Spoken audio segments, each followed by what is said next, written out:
தேசிய தலைவரின் அண்ணன் மகன் என்பது தவிர எந்த தகுதியும் அவருக்கு கிடையாது. இலக்கு ஒன்றுதான், இனத்தின் விடுதலை, தனி ஈழம் ஒன்றே தீர்வு என்கிற அந்த உயிர் கொள்கையை வெல்ல வைக்கணுங்கிறதுக்காக லட்சக்கணக்கான பேர் உயிர் ஈகம் செய்திருக்கிறார்கள். அப்பெல்லாம் இந்த கார்த்திக் மனோகரன் எங்க போனாரு, அவங்க தந்தை மனோகரன் ஐயா எங்க போனாங்க, இப்ப உரிமை கொண்டாடுகிறாங்க, எங்க சித்தப்பா இப்படின்னு இப்ப சொல்றாருல. ஆனால் இதற்கு முன்பு இங்கே போராட்ட களத்தில் தேசிய தலைவர் நின்ற காலகட்டத்தில் இந்த கார்த்திக் மனோகரன் விடுதலை இயக்கத்துக்கு நேர் எதிராக செயல்பட்ட ஒருத்தர். மனோகரனும் அவரது மகன் கார்த்திக்கும் டென்மார்க் கிளையின் செயல்பாடுகளை சீரழிக்கும் விதமாக பல்வேறு தேச விரோத செயல்பாடுகளை செய்தாமை உறுதி செய்யப்பட்டது. முன் வயதில் இருக்கக்கூடியவர்கள் எத்தனை பேர் வெளிநாட்டில் பிறந்தவன், வெளிநாட்டில் படித்தவன், தன்னுடைய நாட்டு விடுதலைக்காக அங்கிருந்து விடுதலை புலிகளில் இணைஞ்சு தன் உயிரை ஈகம் செய்த இளைஞர்கள் எத்தனை பேர்? ஏன் நீ வரல? உன்னுடைய உருவத்தால் உன்னால் உழைக்க முடியாதுன்னு சொல்லி அரசுக்கு மனு போட்டு அரசாங்கம் கொடுக்கிற பணத்தை வாங்கி தின்னுக்கிட்டு உட்கார்ந்துருக்கிற ஒரு ஆளு நீ அந்த வேலையை செஞ்சுக்கிட்டு அப்படியே இருக்க வேண்டியதானே? எதற்கு பொய்யா தேவையில்லாத விஷயத்துல தலையிடுற தம்பி?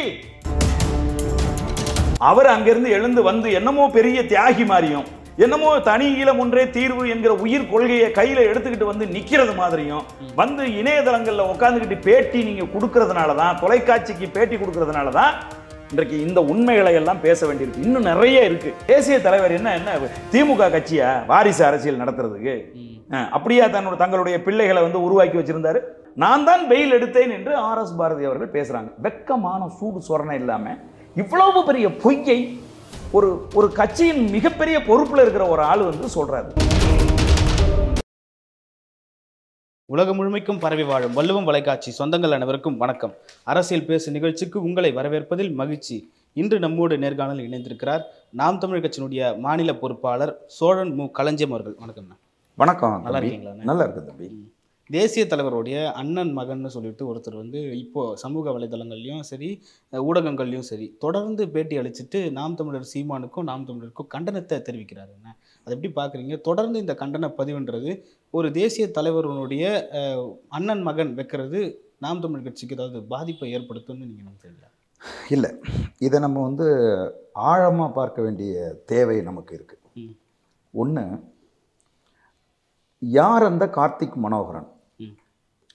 தேசிய தலைவருக்கும் கார்த்திக் மனோகரனுக்குமான உறவு என்ன அப்படின்னு நம்ம பார்த்தோம்னா, தேசிய தலைவரினுடைய உடன் பிறந்த சகோதரர் அண்ணன் மனோகரனுடைய மகன் இந்த கார்த்திக் மனோகரன். தேசிய தலைவரினுடைய அண்ணன் மகன் என்பது தவிர எந்த தகுதியும் இல்லாத ஒரு ஆளு தான் இந்த கார்த்திக் மனோகரன். புரியுதுங்களா உங்களுக்கு? இந்த கார்த்திக் மனோகரன் தேசிய தலைவரை நேசித்தவரா? அண்ணன் மனோகரனுக்கும் அவருடைய மனைவிக்கும் அவருடைய மனைவி குடும்பத்தாருக்கும் தேசிய தலைவரை பிடிக்குமா பிடிக்காதா? இவர்கள் தேசிய தலைவர் இருந்த காலகட்டத்தில் அவரை எப்படி பார்த்தார்கள் அப்படிங்கிறதையெல்லாம் நம்ம விரிவாக பார்க்க வேண்டியிருக்கு. இதுக்கு நடுவில் நான் என்ன சொல்ல விரும்புகிறேன் அப்படின்னு கேட்டிங்கன்னா, இந்த திராவிட சிந்தனையாளர்கள் சீமான் அவர்களை வீழ்த்துவதற்கு பயன்படுத்தியிருக்கக்கூடிய ஒரு ஆயுதம் தான் இந்த கார்த்திக் மனோகரன். எதிர்பாராத விதமாக அது முனை மழுங்கிய ஆயுதமாக, ஒரு பலமற்ற ஒரு பலகீனமான ஒரு ஆயுதமாக ஆகி போனது தான் இன்னைக்கு வேடிக்கையாக இருக்கு. இந்த கார்த்திக் மனோகரனுக்கு தேசிய தலைவர் குறித்தோ அவர் கட்டமைத்த விடுதலை இயக்கம் குறித்தோ பேசுவதற்கு எந்த அடிப்படை உரிமையும் கிடையாது, எந்த தகுதியும் கிடையாது. ஏன்னா அவருடைய அண்ணன் பையனாச்சு. அதுதான் நான் எடுத்த உடனே சொன்னேன் உங்களுக்கு. அவருடைய தேசிய தலைவரின் அண்ணன் மகன் என்பது தவிர எந்த தகுதியும் அவருக்கு கிடையாது. தேசிய தலைவருக்காக, அவர் கொண்ட கொள்கைக்காக எத்தனை பிள்ளைகள் தங்களுடைய இன்னுயிரை ஈந்திருக்கிறார்கள், எத்தனை பேர் வெடிச்சு செத்துருக்காங்க. இலக்கு ஒன்றுதான், இனத்தின் விடுதலை, தனி ஈழம் ஒன்றே தீர்வு என்கிற அந்த உயிர் கொள்கையை வெல்ல வைக்கணுங்கிறதுக்காக லட்சக்கணக்கான பேர் உயிர் ஈகம் செய்திருக்கிறார்கள். சரி. அப்பெல்லாம் இந்த கார்த்திக் மனோகரன் எங்க போனாரு நான் கேட்குறேன். அவங்க தந்தை மனோகரன் ஐயா எங்க போனாங்க? இப்போ வந்து உரிமை கொண்டாடுகிறாங்க. சரி, இப்போ இந்த மனோகரன் ஐயாவினுடைய மனைவிக்கும் மனோகரன் ஐயாவுக்கும் தேசிய தலைவர் குறித்த பார்வை என்னங்கிறத நம்ம பார்க்க வேண்டியிருக்கு. அடிப்படையில் தேசிய தலைவர் இளைஞராக இருக்கிற காலகட்டத்தில் தன்னுடைய போராட்ட வாழ்க்கையை தொடங்கிய நேரத்தில் அவர் வாழ்ந்த பகுதிகளில் யாரெல்லாம் இலங்கை அரசுக்கு ஆதரவாக செயல்படுகிறார்களோ அவர்களை மிரட்டுகிற விதமாக அவர்கள் வீட்டுக்கு முன்னால இரவுல போய் கருப்பு கொடியை கட்டி வைப்பது. தேசிய தலைவர் அவருடைய நண்பர்கள் கருப்பு கொடியை கட்டி வச்சாங்கன்னா என்ன அர்த்தம்னா, டேய் நீ தேவையில்லாம தமிழ் இனத்துக்கு விரோதமா சிங்கள இனத்துக்கு ஆதரவா நீ செயல்படுற, நீ கடுமையா பாதிக்கப்படுவ அப்படின்னு எச்சரிக்கிறதுக்கான ஒரு வேலையா இந்த வேலையை செய்து கொண்டிருந்தார்கள். அதையும் தாண்டி இன துரோகத்தை அதிகமா செஞ்சான் அப்படின்னா அவர்கள் வீட்டில் வந்து மலத்தை அள்ளி வீசுவது, இது போன்ற எச்சரிக்கைகளை அவர்கள் செய்து கொண்டிருந்த காலம். புரியுதுங்களா? சரி. தமிழ் இனத்துக்கு துரோகம் செய்த தமிழர்கள் நிறைய பேர் இருந்தாங்க அந்த காலகட்டத்தில். அப்படியான ஒருத்தர் தான் துரையப்பா. அப்படியான ஒருத்தர் தான் இயக்கம் ஆரம்பித்த உடனேயே படுகொலை செய்வதற்கு முயற்சித்த கனகரத்னம் அவர்கள். இவங்கெல்லாம் தமிழர்கள் தான், ஆனால் தமிழ் இன துரோகிகள்.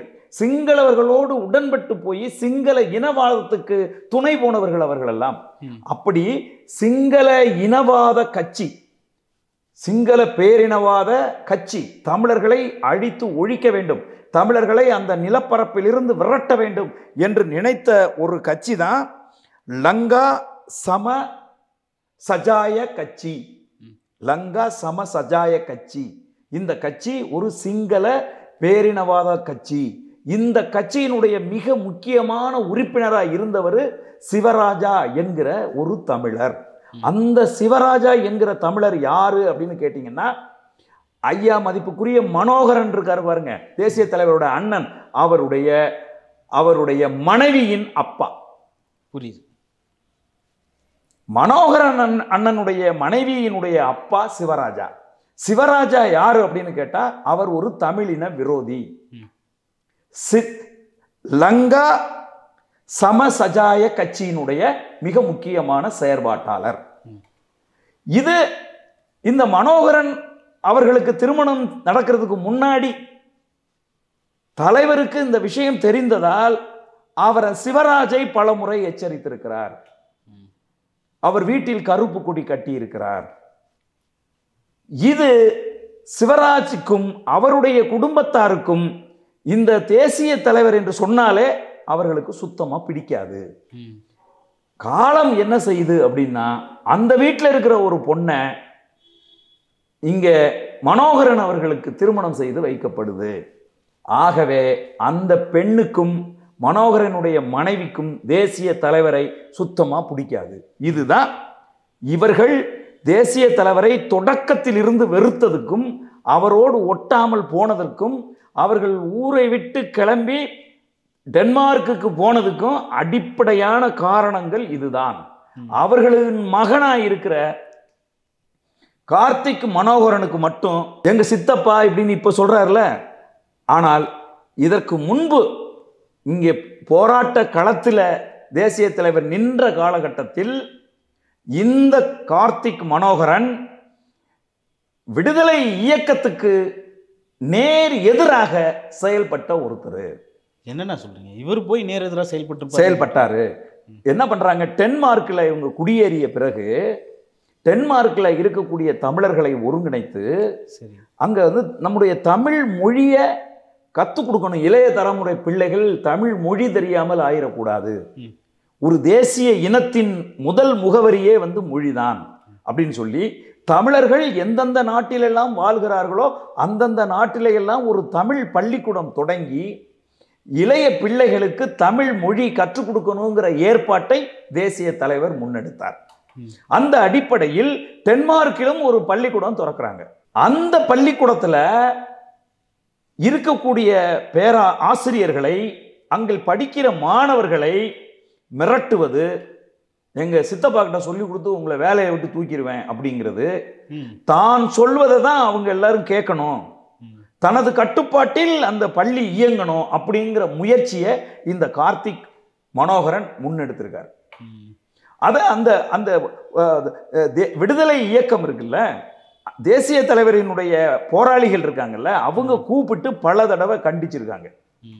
ஆனாலும் அவர் அந்த பள்ளியை தன் கட்டுப்பாட்டில் கொண்டு வருவதற்கு அவர் முயற்சி செய்கிறார். இதனால ஏற்பட்ட பல குழப்பங்களின் அடிப்படையில் குற்றச்சாட்டு தேசிய தலைவருக்கு வருது. அப்ப தேசிய தலைவர் என்ன செய்யறாரு அப்படின்னு சொன்னா, 2 பேரை அவர் போராளிகளை நியமிக்கிறாரு. ஒருத்தர் தமிழ்மாறன், இன்னொன்னு போராளி கலை அழகன். தமிழ்மாறனையும் கலை அழகனையும் டென்மார்க்கிலே இந்த ஐயா மனோகரனுடைய குடும்பத்தின் மீது விசாரணை நடத்த வேண்டும். இந்த கார்த்திக் மனோகரன் என்ன குழப்பங்களை அங்கே விளைவிக்கிறான், அந்த பள்ளிக்கூடத்தை நடத்த முடியாத அளவுக்கு என்ன மாதிரியான ஒரு குழப்பத்தை இவன் ஏற்படுத்துகிறான், அரசாங்கத்துக்கு இவன் தொடர்ச்சியாக குறிப்பு எழுதி போடுறான். என்ன குறிப்பு எழுதி போடுறான்னா, இவங்க இந்த மாதிரி விடுதலை புலிகளோட ஆட்கள், இவங்க தான் அந்த பள்ளிக்கூடத்தை நடத்துறாங்க, இது பேர ஆபத்து அப்படின்னு சொல்லி அரசாங்கத்துக்கு மனு போடுறான். இப்ப அரசாங்கம் அதை கணக்கில் எடுத்துக்கிட்டு விசாரணைக்கெல்லாம் வர்றாங்க. அப்ப இந்த செய்திகள்லாம் தெரிஞ்சதுன்னு தான் தேசிய தலைவர் விசாரிக்கிறதுக்கு ஆள் போடுறாங்க. தமிழ்மாறனும் கழையழகன் அவர்களும் அங்கே இருக்கக்கூடிய தமிழர்கள் மத்தியில எல்லாம் விசாரித்து விட்டு 2 நாட்கள் ஐயா மனோகரன் வீட்டிலையும் விசாரணை நடத்துகிறார்கள். விசாரணையின் முடிவில் ஒரு அறிக்கையை தேசிய தலைவருக்கு அனுப்புறாங்க. 2004 அனுப்புறாங்க. அந்த அறிக்கை கிடைத்த பிறகு அன்றைக்கு வெளிநாடு பொறுப்பாளராக இருந்த மதிப்புக்குரிய காஸ்ட்ரோ என்கிற மணிவண்ணன் அவர்கள் ஒரு அறிக்கை அவர் வெளியிட்டிருக்கார். அந்த அறிக்கையை நான் உங்களுக்கு வாசிச்சு காட்டுறேன். அனைத்துலக தொடர்பகம் தமிழீழ விடுதலை புலிகள் தமிழீழம், மேல அதான் போட்டிருக்கு. பொறுப்பாளர் டென்மார்க் கிளை தமிழீழ விடுதலை புலிகள் அன்புடையீர்.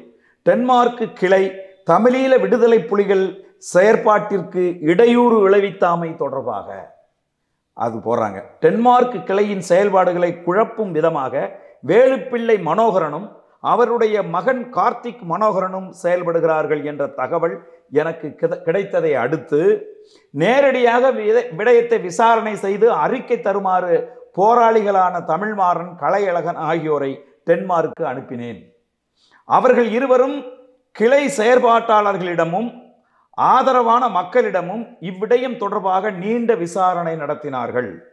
அதன் பின்னர் டென்மார்க் கிளையின் பல செயல்பாடுகளுக்கு விரோதமான முறையில் செயல்பட்டனர் என்கின்ற குற்றச்சாட்டை உறுதிப்படுத்தி கொண்டே தமிழ்மாறன் மற்றும் கலையழகன் மனோகரன் அவர்களின் வீட்டுக்கு சென்று 2 நாட்கள் நீண்ட விசாரணை நடத்தினார்கள்.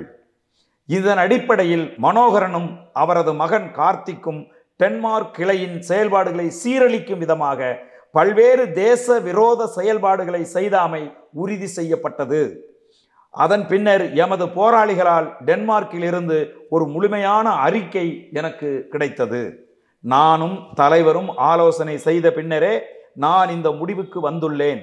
தமிழீழ விடுதலை சார்ந்த வேலை திட்டங்களை குழப்பி செயல்பட்ட மனோகரன் குடும்பத்துடன் இயக்க ரீதியாக எந்த தொடர்பும் வைத்துக் கொள்ள வேண்டாம் என நான் வலியுறுத்துகிறேன். அவருக்கான எச்சரிக்கையையும் தமிழ்மாறன் ஊடாக வழங்கி இருக்கிறேன். விடுதலை புலிகளின் தாகம் தமிழீழ தாயகம். அன்புடன் மணிவண்ணன், வி மணிவண்ணன் அப்படின்னு கையெழுத்து போட்டிருக்காங்க. தேதி 9/10/2004. சரி. அப்ப விடுதலை புலிகள் அமைப்பால் எச்சரிக்கப்பட்டிருக்கிறார்கள். 2004 எச்சரிக்கப்பட்டிருக்கிறார்கள். 2004 இவர்கள் இயக்கத்தினுடைய செயல்பாடுகளுக்கு தொந்தரவு செஞ்சிருக்கிறாங்க, குழப்பங்களை உருவாக்கி இருக்கிறாங்க. இந்த குடும்பம் என்ன காரணம்னு நான் முதல்ல சொன்னேன். சிவராஜ் ஐயாவை தேசிய தலைவர் எச்சரித்ததால், அவர் ஒரு சிங்கள இன ஆதரவாளராக இருந்ததுனால அவரை எச்சரித்ததால், இந்த மனோகரனுடைய மனைவிக்கு தேசிய தலைவரையும் அவருடைய இயக்கத்தையும் சுத்தமாக பிடிக்காது. இப்ப மனோகரன் அவர்களுடைய மனைவி ஒரு வீட்டுக்கு போறாங்க அப்படின்னு வைங்களேன், அந்த வீட்டுல அவங்க தேசிய தலைவரோட படம் வச்சிருந்தால் அவங்க சொல்லுவாங்களா, இந்த சனிய படத்தை இங்க எதுக்கு வச்சிருக்கீங்க, இந்த படத்தை நீங்கள் அகற்றாவிட்டால் உங்க வீட்டுக்கே நான் வரமாட்டேன் அப்படின்னு சொல்லுற அளவுக்கு அவங்க தேசிய தலைவரை வெறுத்திருக்காங்க. காரணம் வந்து அப்பா மரணம். இப்ப இன்னொரு முக்கியமான விஷயம் வந்து பாத்தீங்கன்னா, இந்த கடிதம் அன்றைக்கு கேஸ்ட்ரோ அண்ணா வழங்கிய பிறகு இந்த கார்த்திக் மனோகரன் என்ன செய்தார் அப்படின்னு கேட்டீங்கன்னா, டென்மார்க்கில் அவர் வாழ்ந்த பகுதியில் ஒரு ஆங்கில பள்ளிக்கூடத்தை திறந்தார்.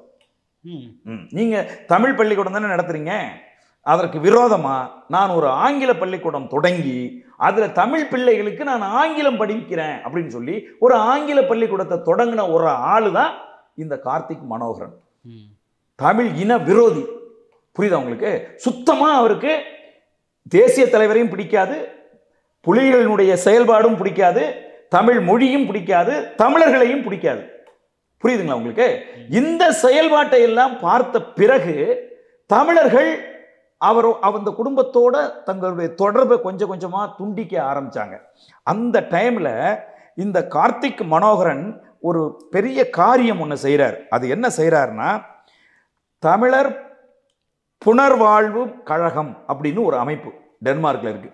அந்த அமைப்புக்கு நிதி கொடுக்கறது மாதிரி கொண்டு போய் கொஞ்சம் தொகையை கொடுத்துட்டு ரிசிப்ட் வாங்கிக்கிறாப்ல. ரிசிப்ட் வாங்கிக்கிட்டு அந்த ரிசிப்டை வச்சு வக்கீல் நோட்டீஸ் அனுப்புறாப்ல. இவங்க வந்து மக்களை ஏமாற்றி இவர்கள் வந்து புனர்வாழ்வு கழகம் வைத்துக்கொண்டு இவர்கள் பணம் வசூலிக்கிறாங்க, இது வந்து தேச விரோதம், டென்மார்க் நாட்டுக்கு எதிரானது இது அப்படின்னு சொல்லி சட்ட நுணுக்கங்கள் எல்லாம் அதுல குறிப்பிட்டு இவர் வந்து வக்கீல் நோட்டீஸ் அனுப்பி அதை அரசாங்கத்துக்கு வழக்கா பதிவு பண்றார். இப்ப கவர்மெண்ட் வந்து அதை விசாரணை செய்து அந்த தமிழர் புனர்வாழ்வு கழகத்தை தடை செய்து விட்டார்கள். அங்க இருக்கக்கூடிய மக்கள், ஏழை மக்கள், எளிய மக்கள், படிக்க முடியாத பிள்ளைகளுக்கு உதவி செய்ய வேண்டும் என்பதற்காக இயக்கம் அமைத்த ஒரு அமைப்பு. அந்த அமைப்பை மூட வைத்தது, அந்த அமைப்பை சட்ட ரீதியாக தடை செய்ய வைத்தது யாரு அப்படின்னு கேட்டீங்கன்னா இந்த கார்த்திக் மனோகரன் தான். இது எவ்வளவு பெரிய தமிழின விரோதி, தமிழர்களுக்கு எதிராக செயல்படுற ஆளு. இந்த புனர்வாழ்வு கழகத்தை மூடிய உடனேயே டென்மார்க்கிலே இவர்கள் வாழ்ந்த டவுன்ல இருக்கக்கூடிய தமிழர்கள் யாரும் இவர்களோடு பேசுவதில்லை, இந்த குடும்பத்தோடு எந்த உறவும் வைத்துக் கொள்வதில்லை. நம்ம ஊர்ல எல்லாம் ஊரை விட்டு ஒதுக்கி வைப்பாங்கல்ல, அந்த மாதிரி ஊரை விட்டு ஒதுக்கி வைத்து விட்டார்கள். மறுக்க சொல்லுங்களேன் பார்ப்போம் கார்த்திக் மனோகரனை. உடனே இவங்க என்ன செஞ்சாங்கன்னா, இங்க அனாதைகள் போல நம்ம தனித்து வாழ முடியாது, யாரும் எந்த உறவும் நம்மளோடு வைத்துக் கொள்ள மாட்டேங்கிறாங்கன்னு சொல்லி அந்த டவுனை காலி பண்ணிட்டு மற்றொரு டவுனுக்கு, பக்கத்து டவுனுக்கு போயிட்டாங்க. ஏன்னா அந்த டவுன்ல உள்ளவங்களுக்கு இவங்களை பத்தி தெரியாது இல்ல, புரியுதா உங்களுக்கு? அந்த டவுனுக்கு இவங்க வந்து போயிட்டாங்க. அப்போ இந்த அளவுக்கு இவர்கள் வந்து என்ன செய்யறாங்கன்னா, தமிழ் இன விரோதிகளாக இவர்கள் வந்து தொடர்ந்து செயல்படுறாங்க. அதை விட என்ன ரொம்ப முக்கியமானது என்னன்னு கேட்டீங்கன்னா, இந்த கார்த்திக் மனோகரன் எந்த அளவுக்கு தமிழின விரோதின்னு கேட்டீங்கன்னா, இந்தியாவுக்கும் இலங்கைக்கும் கிரிக்கெட் நடக்குது தம்பி. சரி, உலகம் முழுதும் இருக்கக்கூடிய ஈழத்தமிழர்களாக இருக்கட்டும், உலகம் முழுதும் தமிழன் எவன் தமிழனா இருந்தாலும் அவன் யாருமே, அதாவது ஈழத்தமிழர்கள் கூட இலங்கைக்கு யாருமே ஆதரவு தெரிவிக்க மாட்டாங்க. ஏன்னா எனக்கு நல்லா தெரியும், அவங்க இந்தியாவுக்கு தான் ஆதரவு தெரிவிப்பாங்க. என்னுடைய நண்பர்கள்லாம் நிறைய பேர் இருக்காங்க, அவங்கெல்லாம் சொல்லியிருக்காங்க, இலங்கையும் இந்தியாவும் விளையாண்டுச்சுன்னா நாங்கள் இந்தியா தான் ஜெயிக்கணும்னு நினைப்போம் அப்படின்னு எல்லாருமே சொல்லியிருக்காங்க. ஆனால் இந்த கார்த்திக் மனோகரன் என்ன செய்வார் அப்படின்னா, அவரோட டிபியில் ப்ரே ஃபார் ஸ்ரீலங்கான்னு வைப்பார். ஸ்ரீலங்கா தான் ஜெயிக்கணும் அப்படின்னு நினைச்சு பதிவுகள் போடுவார். அப்படியாப்பட்ட ஆளு தான் இந்த கார்த்திக் மனோகரன். ஒரு சிங்கள ஆதரவாளர். அவங்க தாத்தா இருக்காருல சிவராஜ் எப்படி சிங்கள இன வெறியர்களுக்கு துணை நின்றாரோ, தமிழ் மக்களுக்கு விரோதமாக அவர் செயல்பட்டாரோ, அதே மூளையோடு செயல்படக்கூடிய ஒரு ஆளு தான் இந்த கார்த்திக் மனோகரன். புரியுதுங்களா நான் சொல்றது? அடுத்தது இன்னொன்று என்ன அப்படின்னு கேட்டீங்கன்னா, இந்த கார்த்திக் மனோகரனுக்கு தேசிய தலைவரை பத்தி இவ்வளவு எங்க சித்தப்பா அப்படின்லாம் வந்து இவர் வந்து பேசுறாருல, அவர் கார்த்திக் மனோகரனுடைய ஒரு நேர்காணல் வந்து டென்மார்க்கில் ஒரு பத்திரிகையில் வந்திருக்கு. அதை நான் உங்களுக்கு படித்து காட்டுறேன். அதை தமிழ் படுத்தி வெளிநாடுகளில் இருக்கக்கூடிய டென்மார்க்கில் இருந்து ஒரு நண்பர் எனக்கு வந்து அனுப்பியிருக்காரு. சரி. அதில் வந்து அந்த அந்த அந்த டேனிஸ் லாங்குவேஜில் இருக்கிறத தமிழ் படுத்தி அனுப்பியிருக்காரு. அதில் சொல்கிறாங்க, புலிகளின் ஒரு பேச்சாளர், அதாவது கேபி அவர்கள் பிரபாகரன் இறந்ததாக அறிவித்ததை தொடர்ந்து ஒரு வார காலம் துக்கம் அனுஷ்டிக்கப்பட்டது. நீங்கள் அனுஷ்டித்தீர்களா அப்படின்னு கேட்குறாங்க. சரி. கேபி அவர்கள் தலைவர் பிரபாகரன் இறந்து விட்டார் என்று சொன்ன பிறகு அங்கே டென்மார்க்கிலே வாழ்ந்த மக்கள் ஒரு வார காலம் துக்கம் அனுஷ்டிச்சிருக்காங்க. அதை நீங்க செஞ்சீங்களா அப்படின்னு அவங்க கேள்வி கேட்குறாங்க. அதுக்கு இவரோட பதில் என்ன தெரியுமா? நாங்கள் எமது வளமையான அலுவலகங்களை செய்தோம். நாங்கள் ஒன்றும் அதுக்கெல்லாம் டென்ஷன்லாம் ஆகிக்கல, அதை பற்றி நாங்கள் கவலைப்படலை. நாங்கள் வளமையான அலுவலகங்களை செய்தோம். எனது அம்மா மொழி கற்க சென்றார். எங்கள் அம்மா வந்து அந்த டென்மார்க் மொழி இருக்குல்ல, அவங்க தேசிய மொழி, அந்த மொழியை கற்றுக்கிட்டு இருந்திருப்பாங்க பொழுது. ஆகவே எங்கள் அம்மா மொழி கற்பதற்கு சென்றார். எனது அப்பா வேலைக்கு சென்றார். எங்கள் அப்பா வந்து எப்பவும் போல வேலைக்கு போயிட்டாரு. நான் மாலை நேர பாடசாலைக்கு கற்பிக்க சென்றேன். மாலை நேர பாடசாலை ஒன்றுக்கு நான் வந்து பாடம் நடத்துறதுக்காக போயிட்டேன். அடுத்து சொல்றாரு, எனது சித்தப்பா இறந்ததாக எங்களுக்கு என்ன நடந்தது என்று என தெரியாது. எங்களுக்கு அது என்ன நடந்துச்சு, எப்படி அவர் வந்து இறந்தாரு அப்படிங்கிறதெல்லாம் எங்களுக்கு தெரியாது. இறந்து போயிட்டாருன்னு மட்டும்தான் தெரியும் அப்படின்னு சொல்லிட்டு அவர் சொல்றாரு. எனது சித்தப்பா இறந்ததாக செய்தி வந்தபோது எனது அப்பாவுடன் வேலை செய்த தமிழர்கள் வேலையில் இருந்து வீட்டுக்கு சென்று விட்டனர். எங்க அப்பா கூட வேலை பார்த்துட்டு இருக்கிற தமிழர்கள் சித்தப்பா இறந்து போயிட்டாருன்னு செய்தி கேட்ட உடனே பதறி போய் எல்லாரும் வேலையில அப்படியே வேலையை போட்டுட்டு எல்லாரும் வந்து பதறி வீட்டுக்கு ஓடிட்டாங்க. ஆனால் என்ன, எனது அப்பா முழு நேரமும் அங்கேயே இருந்து வேலை செய்து முடித்து விட்டுத்தான் வீட்டுக்கு வந்தார். என்ன கொடுமை! இவர்கள் சொல்லலாமா? மனோகரன் அவர்கள் சொல்லலாமா எனது தம்பி என்று சொல்லலாமா? இந்த கார்த்திக் மனோகரன் சொல்லலாமா எனது சித்தப்பா என்று சொல்லலாமா? உன் சித்தப்பா செத்து போயிட்டாரு அப்படின்னு கேள்விப்பட்ட உடனே பதறி துடித்து நீ நல்லவா வீட்டுக்கு ஓடி வந்திருக்கணும். நீ என்ன சொல்ற? எங்க அம்மா வழக்கம் போல மொழி கற்கிறதுக்கு போனாங்க, எங்க அப்பா வழக்கம் போல வேலைக்கு போயிட்டாரு, நான் வழக்கம் போல பாடம் நடத்துறதுக்கு போனேன் அப்படிங்கிற உனக்கு எந்த வருத்தமும் கிடையாது, உனக்கு எந்த கவலையும் கிடையாது. அப்புறம் என்ன, எந்த உரிமையில் இன்னைக்கு வந்து உட்காந்துக்கிட்டு நீ வந்து அவர் சீமானுக்கு எதிராக நீ வந்து உட்காந்து பேசுற? தம்பி, என்ன யோக்கியதை இருக்குன்னு நான் கேட்கிறேன். என்ன தகுதியின் அடிப்படையில் நீ வந்து பேசுற? அவருடைய மரணம் இன்னைக்கு உலகம் பூரா இருக்கக்கூடிய தமிழர்கள் தேசிய தலைவர் மரணித்து விட்டார் என்று நாங்க யாரும் நம்பல. இருந்தால் தலைவர், இறந்தால் இறைவன் நம்பிட்டு இருக்கோம் நாங்க எல்லாருமே. ஆனால் உனக்கு ஒரு செய்தி உன் நாட்டில் கிடைச்சிருக்கு, அவர் இறந்து போயிட்டார் என்கிற செய்தி கிடைச்சு உன்னை ஒரு நேர்காணல் செய்யறாங்க. அந்த நேர்காணல் செய்யும் போது எந்த பதட்டமும் இல்லாமல் நீ வந்து இப்படி வந்து பதில் சொல்லியிருக்கிற. அடுத்து அவர்கள் வந்து சொல்றாங்க, உங்களுடைய அப்பாவின், உங்கள் அப்பப்பாவின் எதிர்ப்பு உமது பெற்றோருடன் இதை பற்றி கதைப்பதுண்டா? உங்க தாத்தா இருக்கார்ல, வேலுப்பிள்ளை இருக்கார்ல, அவரு உங்க சித்தப்பாவை கடுமையாக எதிர்த்தாராமே, அது பத்தி உங்க அப்பாவோட நீ எப்பாவது பேசியிருக்கியா அப்படின்னு கேட்கிறாங்க. யார? கார்த்திக் மனோகரனை கேட்கிறாங்க. அவருடைய நேர்காணல் தான் இது. அதுக்கு வந்து அவர் வந்து சொல்றாரு, ஓம் நிறைய கதைப்போம், ஆமா நிறைய பேசுவோம். எமது அப்பப்பா, என்னுடைய தாத்தா வேலுப்பிள்ளை எப்பவும் எனது சித்தப்பாவிற்கு சொல்லுவார். என்ன சொல்லுவார்னா, ஏன் இப்படி செய்கிறாய், எதுக்கு இந்த மாதிரி பண்ற, நிறைய உயிர்களை இழந்து விட்டோம், உன்னால வந்து நிறைய உயிர்களை இன்றைக்கு இழந்திருக்கிறோம். புலிகளையும் மக்களையும், புலிகளாலையும் மக்களாலையும் உங்களுக்கு கிடைத்தது என்ன? புலிகள் இயக்கத்தை வச்சு நடத்துறதுனால, இந்த போராட்டத்தால இந்த மக்களுக்கு கிடைத்தது என்ன? உங்கள் வாழ்க்கையை வாழ மறந்து விட்டீர்களே அப்படின்னு சொல்லி எங்க தாத்தா சொன்னாரு அப்படின்னு சொல்லி நான் எங்க அப்பா எல்லாரும் உட்கார்ந்து பேசுவோம் அப்படின்னு இந்த தம்பி வந்து சொல்லியிருக்காரு. இப்ப நல்லா நீங்க யோசிச்சு பாருங்க தம்பி, எங்காவது ஒரு இடத்தில் தேசிய தலைவரை இந்த பையன் கார்த்திக் மனோகரன் நேசித்திருக்கிறானா? அவருடைய குடும்பம் எங்காவது ஒரு இடத்தில் தலைவரை நேசித்திருக்கிறதா? தலைவரை நேசிக்காத, அவர் மரணம் கூட எந்த பாதிப்பையும் ஏற்படுத்தாத, தலைவர் உருவாக்கிய கட்டமைப்புகள் எல்லாத்துக்கும் எதிராக செயல்பட்ட ஒருத்தர் இன்னைக்கு வந்து சீமான் அவர்களுக்கு எதிராக இன்னைக்கு வந்து உக்காந்துக்கிட்டு பேசுறாருன்னா உனக்கு ஈழத்தில் நடந்த போராட்டம் குறித்து என்ன தெரியும்? நீ பார்த்திருக்கிறாயா?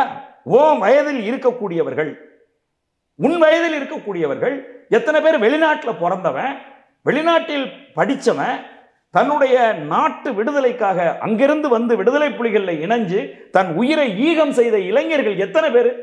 ஏன் நீ வரல? நான் கேட்கிறேன். இன்னைக்கு உன்னுடைய உருவத்தால் உன்னால் உழைக்க முடியாதுன்னு சொல்லி அரசுக்கு மனு போட்டு அரசாங்கம் கொடுக்குற பணத்தை வாங்கி தின்னுக்கிட்டு உக்காந்துருக்கிற ஒரு ஆளு நீ அந்த வேலையை செஞ்சுக்கிட்டு அப்படியே இருக்க வேண்டியதானே?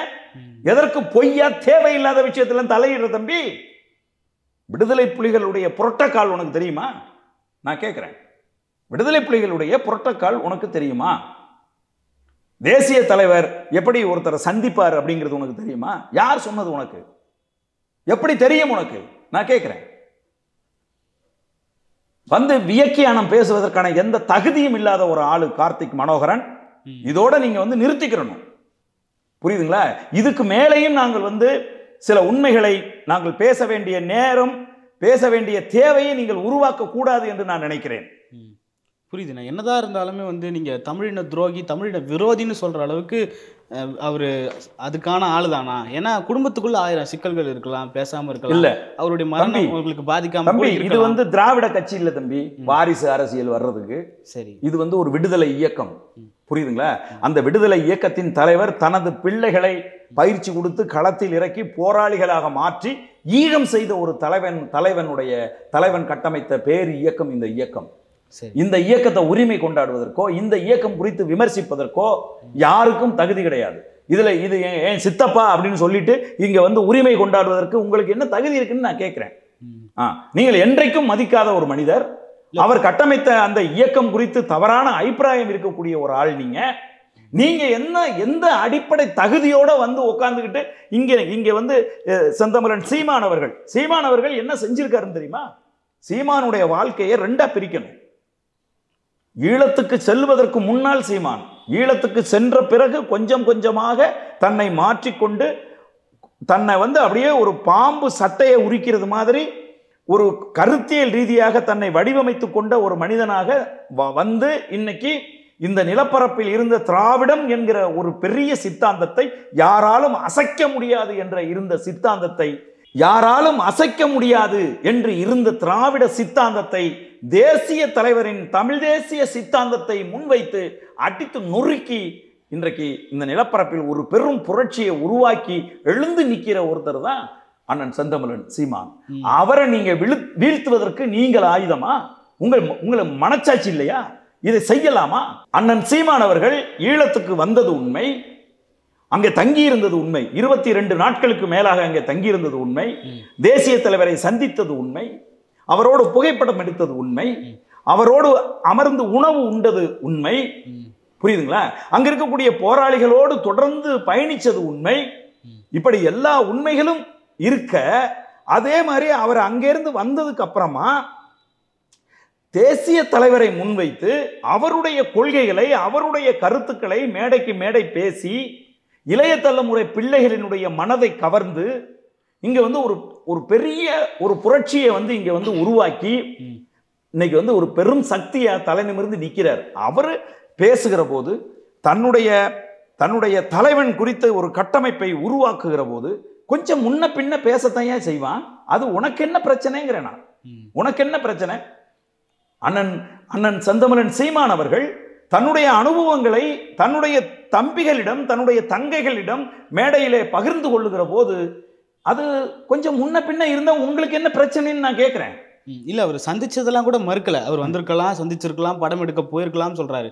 ஆனா பெரியாரை எதிர்க்க பிரபாகரனை ஏன் பயன்படுத்தணும்? அதுக்கான அதிகாரத்தை அவருக்கு யார் கொடுத்தது? தம்பி, அதை கேட்கறதுக்கு நீ யாருன்னு நான் கேட்கிறேன். இல்ல, அவருடைய அடையாளமா பிரபாகரன் அடையாளமா இருக்காங்க. தம்பி, அதைத்தான் நான் சொல்றேன். புலிகளுடைய கொடியை நீ பார்த்திருக்கியா தம்பி? தம்பி கார்த்திக் மனோகரன், புலிகளுடைய கொடியை நீங்க பார்த்திருக்கீங்களா? இன்றைக்கு நாம் தமிழர் கட்சியினுடைய கொடி வந்து புலிகளினுடைய கொடியா? இதுதான் உங்களை அறிவா? நான் கேட்கிறேன்.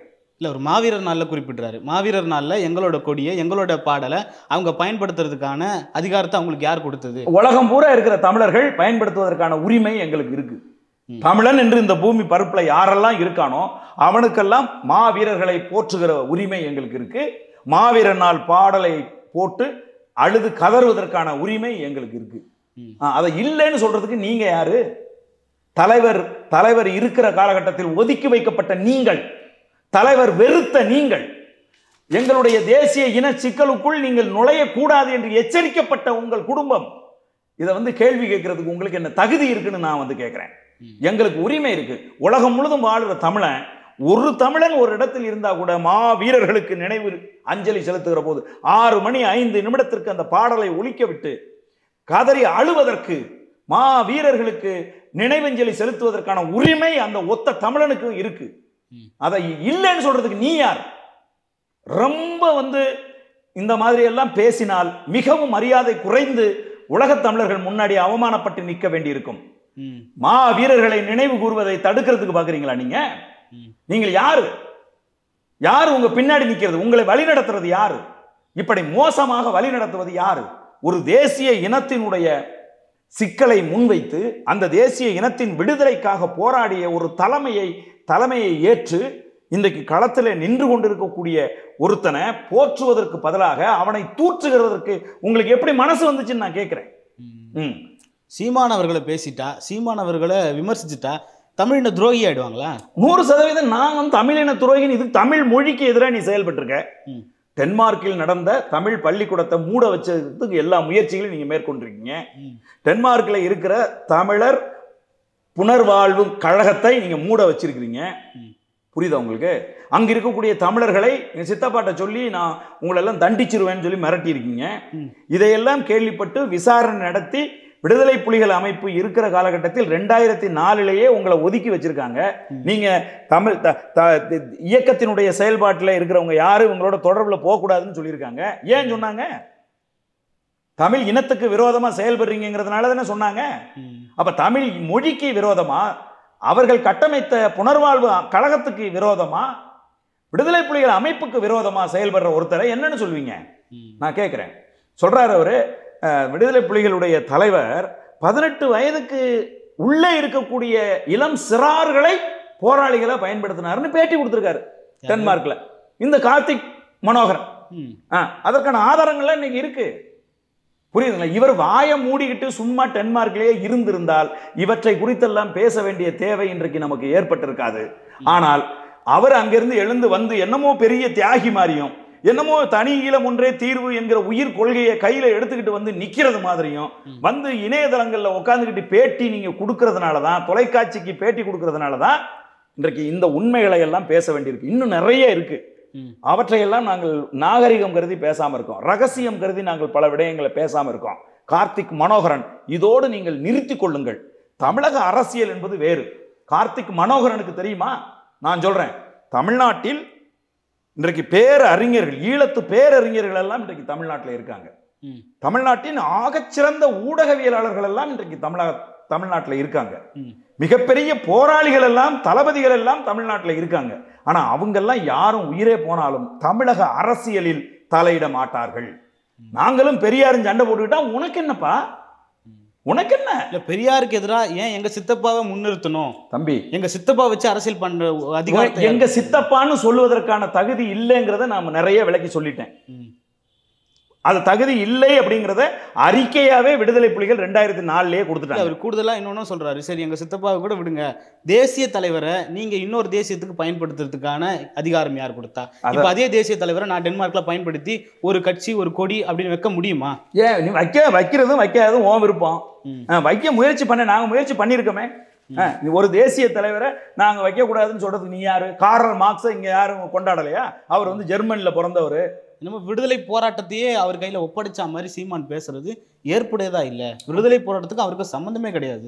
விடுதலை போராட்டத்துக்கும் உனக்கு என்ன சம்பந்தம் இருக்கு? அதை மட்டும் சொல்லு, நாங்க சொல்றோம். விடுதலை போராட்டத்துக்கும் கார்த்திக் மனோகரனுக்கும் என்ன தொடர்பு இருக்கு? உனக்கு என்ன அதை பற்றி பேசுவதற்கான தகுதி இல்லைன்னு தானே நான் இவ்வளவு நிறுவுறேன். இந்த அளவுக்கு விடுதலை புலிகள் உங்கள் குடும்பத்துக்கு எதிராக அறிக்கை வெளியிட்டிருக்காங்க, விசாரணை நடத்தியிருக்காங்க 2 நாள். நீங்கள் குழப்பம் விளைவித்திருக்கிறீர்கள். நீங்கள் தேசிய தலைவரை தொடக்கத்திலிருந்தே உங்க அம்மாவினுடைய குடும்பத்தாரிலிருந்து தொடங்கி அவரை சுத்தமா வெறுத்திருக்கீங்க, ஏற்க மறுத்திருக்கிறீங்க. புரியுதா உங்களுக்கு? டென்மார்க்ல நீங்கள் வாழ்ந்த டவுன்ல இருக்க மக்கள் உங்களை புறக்கணிச்சிருக்காங்க, நீங்க வேற டவுனுக்கு ஓடி இருக்கீங்க. உங்களுக்கு தேசிய தலைவரை பற்றி பேசுவதற்கு என்ன அருகதை இருக்குன்னு நான் கேட்கிறேன். வந்து சொல்ல தைரியம் இருந்தா எந்த அருகதையின் அடிப்படையில் நான் பேசுறேன்? எங்க சித்தப்பா அப்படிங்கிற உரிமை நான் தான் சொல்லிட்டேன் தம்பி தொடக்கத்திலேயே. தேசிய தலைவரின் உடன் பிறந்த சகோதரர், அவருடைய மகன் அப்படிங்கிற ஒரே ஒரு அடிப்படை தகுதி தவிர இந்த கார்த்திக் மனோகரனுக்கு விடுதலை புலிகள் பத்தியோ தேசிய தலைவர் பத்தியோ பேசுவதற்கான எந்த அருகதையும் கிடையாது அப்படின்னு தான் தொடக்கத்திலிருந்து சொல்றேனே. தேசிய தலைவரோட மனைவி வந்து தன் கையை பிடிச்சி கொண்டு போய் உணவு அருந்த வச்சாங்க சீமான. அது மட்டுமே இல்லாம ஆமைக்கறி போன்றதெல்லாம் இல்ல தம்பி, இதெல்லாம் வந்து தம்பி இந்த தம்பி பேசுறதுக்கு யோகியதை இல்லை. காரணம் இவர் அங்க இருந்தாரா? இவருக்கு என்ன நடந்துச்சுன்னு பார்த்தாரா இவரு? சரி, இல்ல பார்க்கல இல்ல. அப்புறம் என்னத்துக்கு நீ பேசுறேங்கிற? உனக்கு பேசுறதுக்கு என்ன தகுதி இருக்கு? அதுக்குன்னு ஒரு பொதுவெளியில ஒரு தலைவர், ஒரு கட்சியினுடைய தலைவர் வந்து இன்னொரு தலைவருடைய அண்ணன் மகனை ஒரு ஆபாசமான வார்த்தை சொல்லி, என்ன ஆபாசமான வார்த்தை? பிக்காளி பயலன்னாரு. பிக்காளி பயலன்னு இன்னைக்கு வந்து இணையம் முழுதும் வந்து எத்தனை படத்துல வந்து வடிவேல் சொல்லி இருக்கிறாரு அப்படிங்கறத எடுத்து தம்பிங்க போட்டுக்கிட்டே இருக்காங்க. அந்த வார்த்தையை தவிர்த்திருக்கலாம். ஏன் தவிர்க்கணும்? இவன் பொதுவெளியில வந்து உட்கார்ந்துகிட்டு ஒரு கட்சியினுடைய தலைவர் குறித்து தவறா வந்து பேசிட்டு இருக்கும்போது இவரை வந்து பிக்காளி பயன்னு சொல்லக்கூடாதா? உனக்கு நீ ஏன்டா வந்து பேசுற? உனக்கு என்ன சம்பந்தம் இருக்கு? நீ ஏன் சம்பந்தப்படுற இதுல? விடுதலை போராட்டத்தில் பங்கெடுத்தியா நீ? இல்ல புலிகளுக்காக நீ ஏதாவது உதவி செஞ்சிருக்கியா? புலிகள் நடத்தின பள்ளிக்கூடத்தை மூட வைக்கிறதுக்கு முயற்சி பண்ண ஆளு நீ. புலிகள் உருவாக்கின தமிழர் புனர்வாழ்வு கழகத்தை கேஸ் போட்டு மூட வச்சவன் நீ. புலிகள் எச்சரித்து விசாரணை நடத்தப்பட்ட குடும்பத்தை சேர்ந்தவன் நீ. விடுதலை புலிகள் இனி எந்த தமிழனும் இவர்களோடு தொடர்பு கொள்ளாதீங்கன்னு சொல்லி ஒதுக்கி வைக்கப்பட்ட குடும்பத்தை சேர்ந்தவன் நீ. நீ என்ன அடிப்படையில் வந்து இங்க வந்து பேசுறேன்னு நான் கேட்கிறேன். இதை எதையாவது ஒன்ன மறுக்க சொல்லுங்க பாப்போம். இல்ல அவர் சொல்றாருல, நான் தாத்தா பாட்டியோட தொடர்புல இருந்தேன், எங்க சித்தியோட தொடர்புல. தாத்தா பாட்டியே இறந்து போயிட்டாங்க. தாத்தாவும் பாட்டியும் இறந்தாங்கல்ல. அந்த மரணத்துக்கு நீங்க யார் வந்தீங்க? உங்க அப்பா வந்தாரா? நீ வந்தியா? உங்க அம்மா வந்தாரா? யார் வந்தது? இங்கிருந்து தமிழ்நாட்டிலிருந்து மதிப்புக்குரிய அண்ணன் தொல் திருமாவளவன் அந்த மரணத்து இறுதி சடங்குக்கு போறாரு. அப்படி போகும்போது அவர் உயிருக்கு ஆபத்து இல்லையா? தன் உயிரை பணைய வச்சு தானே போறாரு அவரு. தலைவருடைய தாய் தந்தையருக்கு இறுதி மரியாதை செலுத்தணும்னு சொல்லி தானே உயிரை பணைய வச்சு அந்த இடத்துல போய் நின்று இறுதி மரியாதை செலுத்திட்டு வந்தாங்க தமிழகத்தில் இருக்கக்கூடிய தலைவர்கள். நீங்க வந்து இவ்வளவு உரிமை கொண்டாடுற நீ, உன் தந்தை, உன்னுடைய தாய், யாராவது ஒருத்தர் உயிரை பணைய வச்சு நீங்க அங்க வந்தீங்களா? எந்த அடிப்படையில் நீங்க வந்து பேசுறீங்க? இன்னைக்கு உரிமை கொண்டாடுறீங்க? நான் கேட்கிறேன், எந்த அடிப்படையில் உரிமை கொண்டாடுறீங்க? புரியுது. துவாரகா அப்படின்னு ஒரு பொண்ணு இருக்கு அப்படின்னு சொன்ன போது அதை கடுமையை எதிர்த்தவர், ஏற்க மறுத்தவர் எங்கள் அண்ணன் செந்தமிழன் சீமான். ஆனா இந்த கூமுட்டை என்ன சொல்லுது? சீமான் தான் வந்து அதை வந்து ஆதரிச்சாராம். சீமான் தான் அதுக்கு பின்புலமா இருக்காராம். எவ்வளவு பைத்தியக்காரத்தனம் இது! எவ்வளவு முட்டாள்தனம் இது! சொல்லுங்க பாப்போம். கூட இருக்கிறவனா எனக்கு தெரியும் அண்ணன் எந்த அளவுக்கு அதை எதிர்த்தாரு அப்படின்னு சொல்லி. அப்படி என் மகள் உயிரோட இருக்கிறா அப்படின்னு சொன்னா என் வீடியோ காலில் வந்து என்கிட்ட பேச சொல்லுங்க. நான் அது என்னுடைய மகளா இருந்துச்சு அப்படின்னு சொன்னா புரியுதுங்களா? ஏங்க தேசிய தலைவர் என்ன திமுக கட்சியா வாரிசு அரசியல் நடத்துறதுக்கு? அப்படியா தங்களுடைய பிள்ளைகளை வந்து உருவாக்கி வச்சிருந்தாரு? நான் கேட்கிறேன். அதனால திமுக என்னதை நிறுத்திக்க என்ன செய்யணும் அப்படின்னு கேட்டீங்கன்னா, இங்க இருக்கக்கூடிய அரசியல் நிலைப்பாடுகளை இங்க உள்ளவர்களை வைத்து எதிர்கொள்ளணும். நீ வந்து விஜயலட்சுமியை வச்சு அரசியல் பண்ணு, வீரலட்சுமியை வச்சு அரசியல் பண்ணு. நீ எந்த அளவுக்கு சீமான் அவர்கள் மீது பொய்யான குற்றச்சாட்டுகளை முன்வைக்கணுமோ முன்வைங்க. அதை பத்தி பின்னாடி திமுக இருக்காங்க நீங்க சொல்ல வரீங்களா? இப்ப இல்லையாப்போ திராவிட சிந்தனையாளர்கள், திராவிட கட்சிகள் இவங்க எல்லாம் இணைஞ்சுதான் இதை செய்யறாங்க, சீமானை வீழ்த்தணும் அப்படிங்கிறதுக்காக. பாருங்க, இப்ப RS பாரதி அவர்கள் என்ன பேசினாங்க? 1982 நான் தான் சிறைக்குள் போக விடாமல் தேசிய தலைவரை தடுத்து நிறுத்தி நான் தான் பெயில் வாங்கினேன். எங்க தலைவர் என்னை கூப்பிட்டு, ஏய் அவர் வந்து பெரிய போராளிடா, அவரை வந்து சிறைக்குள் அனுப்பிடாத, சிறைக்குள் போறதுக்கு முன்னாடி நீ பெயில் எடுத்துருன்னு சொன்னாரு. நான் தான் பெயில் எடுத்தேன் என்று RS பாரதி அவர்கள் பேசுறாங்க. வெக்கமான சூடு சொரணை இல்லாம இவ்வளவு பெரிய பொய்யை ஒரு கட்சியின் மிகப்பெரிய பொறுப்புல இருக்கிற ஒரு ஆள் வந்து சொல்றாரு. உண்மையா நடந்தது என்ன? தேசிய தலைவர் 82 மே மாதம் 24 பாண்டி பஜார்ல அதுக்கு முன்னாடி விடுதலை புலிகளினுடைய தலைவராக இருந்த முகுந்தன் என்கிற உமா மகேஸ்வரனை பாலியல் குற்றச்சாட்டில் அவரை கட்சி தலைவர் பொறுப்புல இருந்து தூக்கிட்டு தலைவர் வந்து தன்னை வந்து தலைவராக அறிவிச்சுக்கிறார். சரி, புரியுதுங்களா? விடுதலை புலிகளினுடைய தலைவராக நம்முடைய தேசிய தலைவர் அறிவித்துக் கொண்ட பிறகு முதல் தடவையா 2 பேரும் ஒரு ஹோட்டல்ல சந்திக்கிறாங்க. சந்திச்சோன்னா 2 பேருக்கு சண்டையாகுது. 2 பேரும் துப்பாக்கி எடுத்து சுட்டுக்கிறாங்க. தமிழ்நாடு காவல்துறையினர் வந்து கைது செய்து அதுல முகுந்தன் தப்பிச்சு ஓடி போயிடுறாரு. கும்மிடிப்பூண்டி ரயில்வே ஸ்டேஷன்ல வச்சு அவர் கைது செய்யப்படுறாரு. இந்த ஹோட்டலுக்குள்ளேயே வச்சு தேசிய தலைவரும் ராகவன் என்பவரும் ஜோதிலிங்கம் ஆமா அப்படின்னு நினைக்கிறேன் அப்படிங்கிறவர் 3 பேரும் இங்கேயே வச்சு கைது செய்யப்படுறாங்க. இந்த விஷயம் கேள்விப்பட்டு ஐயா பல நெடுமாறன் அவர்கள் வந்து அவர்களை பார்த்து அவர்களை பெயில் எடுக்கணுங்கிற முயற்சியை அவர் மேற்கொள்றார். இதுக்கு நடுவில் இந்திய அரசு இவர்கள் இலங்கையில் தேடப்படுகிற தீவிரவாதிகள், குற்றவாளிகள், ஆகவே இதை இலங்கையிட்ட பிடிச்சு கொடுத்துடணும்னு இந்திய அரசு முயற்சி செய்து இலங்கைக்கு சொல்லி இலங்கையிலிருந்து அதிகாரிகள் எல்லாம் வந்து விட்டார்கள் இவர் கைது செஞ்சுட்டு போறதுக்கு. சரி, அதை தடுத்து நிறுத்துவதற்காக ஐயா நெடுமாறன் 1982 ஜூன் மாதம் 1ஆம் தேதி அனைத்து கட்சி கூட்டத்தை கூட்டுறாரு. அதுல 20 கட்சிகள் கலந்துக்குது. அதுல கலந்துக்காத ஒரே கட்சி திமுக தான். இல்லைன்னு மறுக்க சொல்லுங்க. புரியுதுங்களா? அதே போல தலைவரை வந்து சிறைப்படுத்திடுவாங்க, நீ உயிரை கொடுத்தாவது சிறைக்குள் போக விடாமல் தடுத்து விடு என்று சொன்னார். நான் அவருக்கு பெயில் எடுத்து தடுத்துட்டேன்னு சொல்லி பொய்யை சொல்றாருங்க. அயோக்கியத்தனமான பொய்யுங்க. அவரை கைது செஞ்சு சிறைப்படுத்திட்டாங்க. சிறைக்குள் தலைவர் இருந்த காலகட்டத்தில் அவரை மீட்பதற்காக அவருக்கு பெயில் போட்டு பெயில எடுக்கிறதுக்காக போராடி பெயில எடுத்தது வழக்கறிஞர் KS ராதாகிருஷ்ணன். இந்த வழக்கை வழக்காடு மன்றத்தில் வழக்காடின ஒரு சீனியர் மோஸ்ட் லாயர் யாரு அப்படின்னு கேட்டீங்கன்னா ஐயா மதிப்புக்குரிய வானமா மலை. புரியுதுங்களா? இப்ப இந்த வரலாற்றை எல்லாம் மறைச்சு திமுக சீமானை எதிர்க்கணுங்கிறதுக்காக மேடையில எவ்வளவு பெரிய பொய்யை சொல்றாரு RS பாரதி. இவரெல்லாம் மனுஷனை மதிக்கலாமா? வரலாற்றை மறைக்க எவ்வளவு முயற்சி பண்றாங்க. இந்த முயற்சி தான் அந்த கார்த்திக் மனோகரனை கொண்டு வந்து பேச வைக்கிறது. கார்த்திக் மனோகரன் இன்னொன்னு சொல்றாரு, அதாவது கொளத்தூர் மணியை எனக்கு 5 வயதுல இருந்தே தெரியும், எனக்கு வந்து அவங்க வந்தது போனது தலைவரோடு இருந்ததெல்லாம் தெரியும், ஆனா சீமான் குறித்து எனக்கு பிறகுதான் தெரியுமே தவிர அவர் சீமான் வந்து வந்தாரு திரைப்படம் எடுக்க வந்தாருன்னு எனக்கு தெரியும். ஆனா கொளத்தூர் மணி போன்ற போராளிகள் அந்த தம்பி தப்பா எல்லாத்தையுமே தப்பா பேசுறாப்புல. அவர் வந்து ஆவண படம் எடுக்கிறதுக்கு வந்தாருங்கிறாரு. அவருக்கு என்ன நடந்துச்சுங்கிறதே ஒண்ணுமே தெரியல. சீமான் அவர்கள் அங்க வந்தது ஆவண படம் எல்லாம் எடுக்க வரல.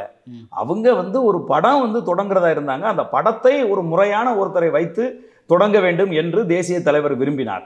அப்ப தம்பி திரைப்படம் வந்து ஒரு பெரிய சக்கப்போடு போட்டுட்டு இருந்துச்சு. சரி, அப்ப அந்த படத்தை பார்த்த தேசிய தலைவர் நல்லா வந்து இந்த படம் சிறப்பா எடுக்கப்பட்டிருக்கு அப்படின்னு சொன்ன போது தலைவருக்கு சொல்றாங்க, தம்பி என்று பெயர் வைத்ததே உங்கள் மீது இருக்கிற அன்பால், உங்களை தம்பி என்று எல்லோரும் அன்பாக அழைக்கிற அந்த பேரை தான் அந்த தம்பி வச்சிருக்கிறான், அவன் ஒரு ஈழ விடுதலை ஆதரவாளன் அப்படிங்கிற மாதிரி அவங்க சொல்றாங்க.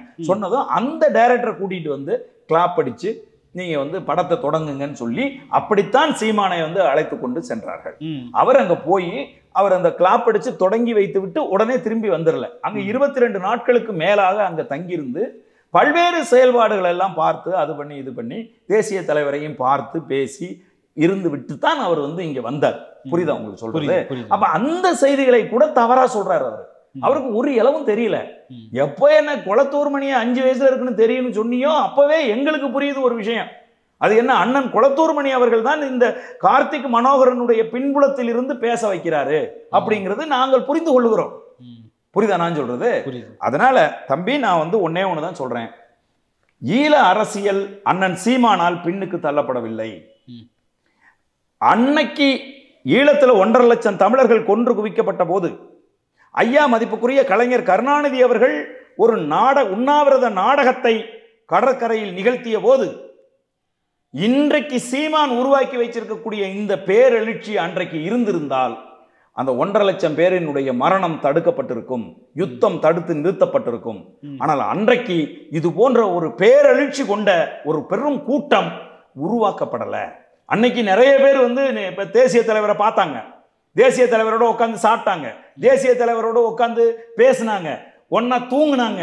நான் இப்படி இருந்து பேசினேன், நான் நின்றுக்கிட்டு பேசினேன், நான் உட்காந்துட்டு பேசினேன், நான் நடந்துகிட்டே பேசினேன்னு சொல்றவங்க யாராலும் இந்த நிலப்பரப்பில் ஒரு பெரும் திரளை, ஒரு பெரும் மக்கள் கூட்டத்தை, ஒரு பெரும் இளைஞர் கூட்டத்தை தேசிய தலைவரினுடைய பெயரை முன்வைத்து ஈழ பிரச்சனைக்கு ஆதரவான ஒரு சக்தியை திரட்டுவதற்கு யாரும் முயற்சி செய்யவில்லை.